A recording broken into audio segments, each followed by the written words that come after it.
আপোনাৰ 3 কাপত 30 টকা একাপ মোৰ ফালৰ পৰা খুৱাইছে 20 টকা দিলে হৈছে 3 কাপ খাই দিলো নে মই টেষ্টি হৈছে যেন একাপো খোৱা নিচিনা লগা নাই দেখোন নহয় মই বনাইছোৱে তেনেকে মানে চেনিটো প্ৰথম মই মিক্সিত মাৰি দিছো তাৰপিছত মই চাহত দিছো তেতিয়া মানে নেখুৱাই লাগি থাকি যায় কেই টকা দিব লাগিব এতিয়া 20 টকা দিয়ক মা এইবিলাক মই মাৰিবলৈ নাই ডাইৰেক্ট কেছ দিম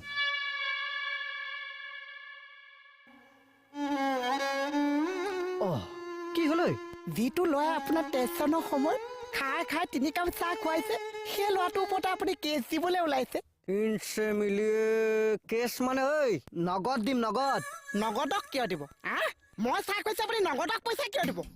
তেৰি সাস্তা ৰাস্তাৰ বান্দাৰ গায় তোৰ এই মূৰটো মই আচাৰ বৈয়ামত ভৰাই ভিনেগাৰ দি একে কোমলাই খাম নিজৰ বুলি নগদ মানে হাতে ল হাতে আকৌ মই হেণ্ডছেক কিয় ল'ম পইচাহে লাগিব